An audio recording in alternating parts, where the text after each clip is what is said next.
Today we shall be considering the topic that says determining the energy stored in a stretched spring using oscillation period.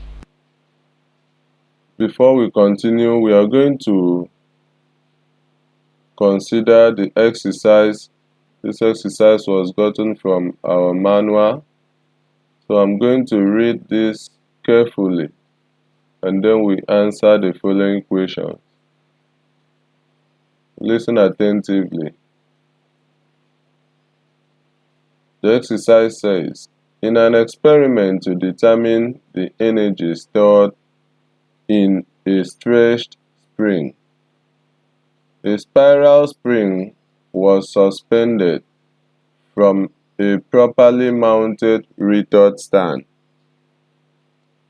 A mass hanger was suspended on the free end of the spring and different masses added to the hanger. The hanger was gently pulled down. The hanger was gently pulled downwards and released to set it into vertical oscillations. For each mass, the average time for 10 vibrations was taken and presented as shown in the data table below. So this is the table here. Looking at the table, you can see the mass in gram and the average time for 10 vibrations, small t, in seconds. So in the table, we are expected to update the vacant spaces here to find the period and then the square of the period. Then the value of the masses are given below and the average time is also given. If we look carefully at the description here, you see that the vibration was 10. You will see where they say for each mass, the average time for 10 vibrations was taken.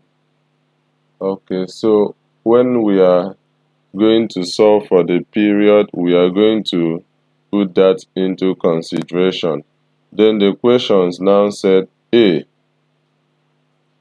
fill in the blank spaces in the data table. Fill in the blank spaces in the data table. B, plot a graph of t square against mass. C, determine the slope and intercept on the vertical axis of the graph. And D, if S is 4 pi square over k, evaluate k, take pi to be 3.142. So that's the question. Let's get started. Solution.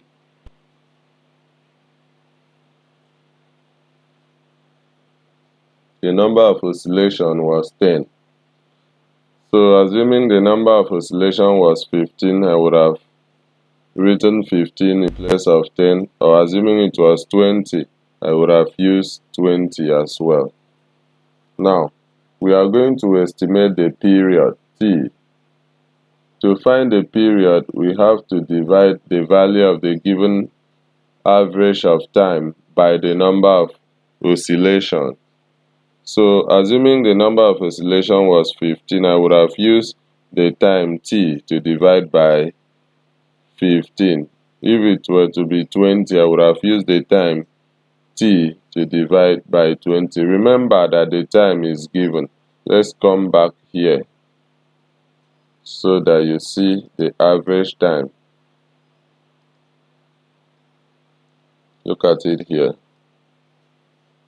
This is average time for the oscillation of the first mass, 50, and then 70, we have 6.8. Now, what will happen to estimate the value of t here? That is the period here. I will use this value 5.80 and divide by what we have, the number of oscillation that was 10 divided by 10. That's what I said. Assuming my number of oscillation was 15, I would have used this value to divide by 15 and then I write the result here. Assuming my number of oscillation was 20, I would have used this value to divide by 20 and then I write the value here. But since it is 10, now we now divide this value here for t over n, t over 10. So these values, that's what we are going to do basically, and the result here we now square it and impute them here. Okay, so that's what I'm going to do immediately. In case you see me simplify something, don't be confused. Let me go back to the first question again. Fill in the blank spaces in the data table. So what I intend to do is to fill in the blank spaces in the data table according to the instruction. And I'm using t equals to t over n, which is 10. So this is the table. I will start from the first one, divide 5.80 by 10. That will give me 0.58. I do the same thing for the next one. You can as well try it so that you understand what I'm doing. Now, for the next table, I'm going to square the given value here. When I square this, it will give me values to impute here.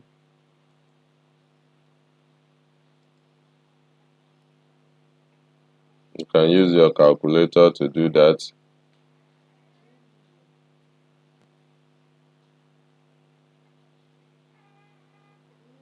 Okay.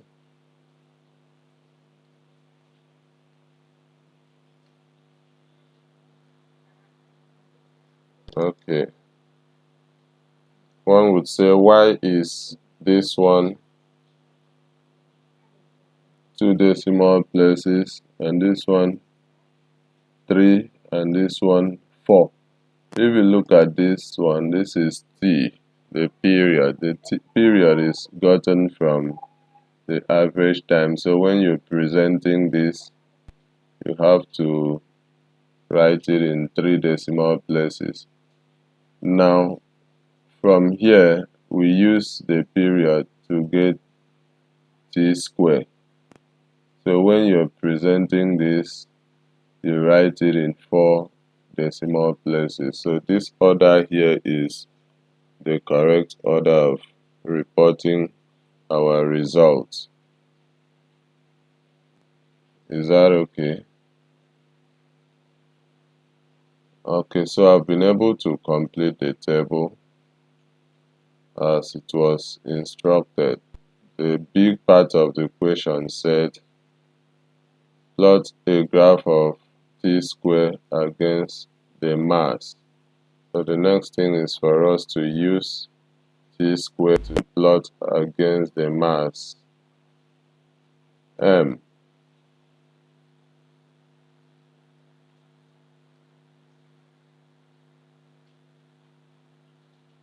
Of course, t squared is on the vertical while m is on the horizontal axis.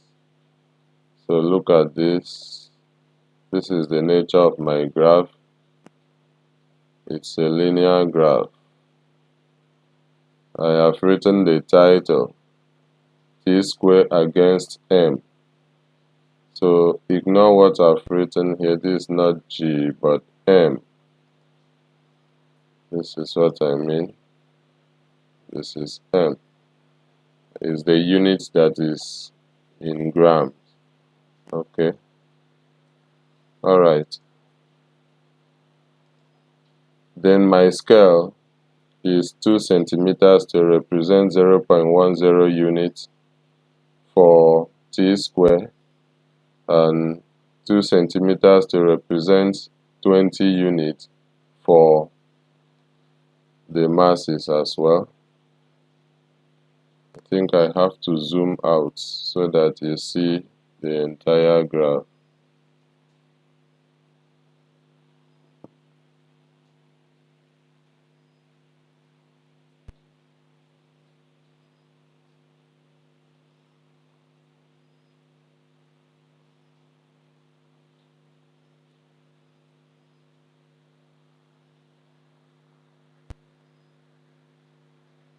Alright, so this is a straight line graph, and on the graph I can see that I don't have intercept.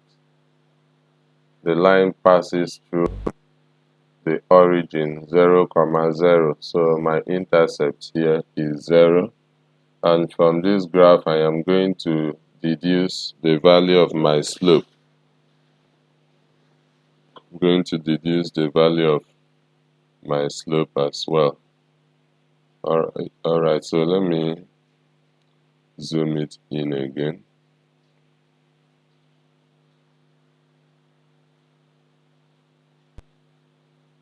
So from the graph,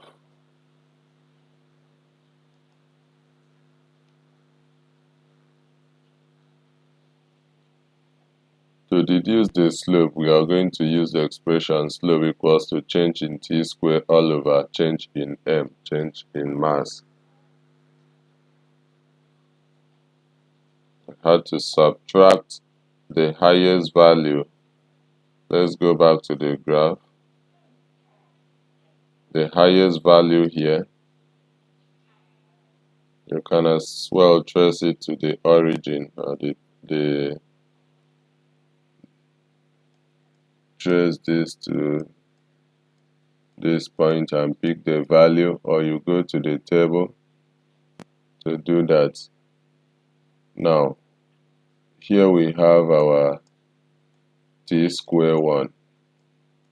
I pick the value from here for t square 1, and the value from here for t square 2. And I also did the same thing for m. So we now consider the value for m2 here minus m1 here. So change in m simply means m2 minus m1.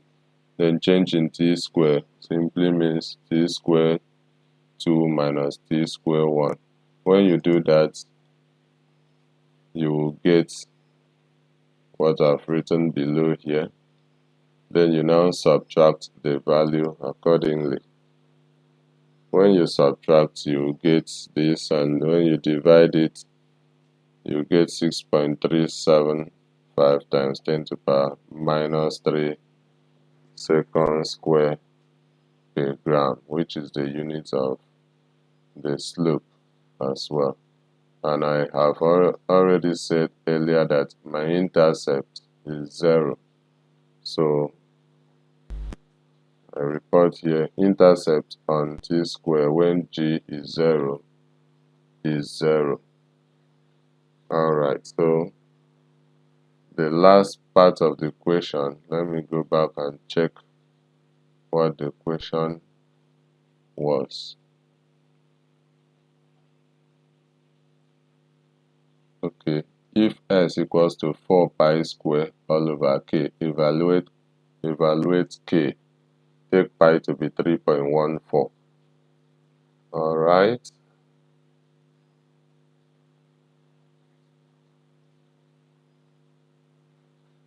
So we are going to evaluate k, and an expression was given. S equals to 4 pi square over k.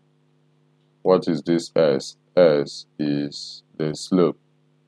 So for us to find the value k, we have to make k the subject from this expression.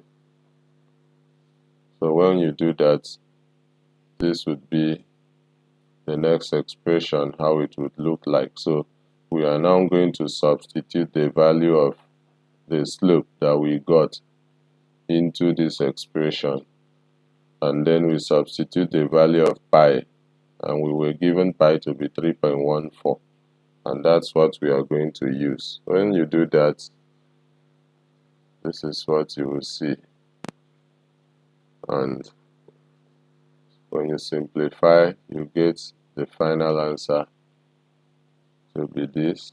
So this is our final answer. Okay, I believe you enjoyed this lecture. If you did, give us a like. If you have subscribed, if you have not yet subscribed, I want you to try and subscribe to this channel. Okay, so that's how far I can go for today's lecture. Have a wonderful day.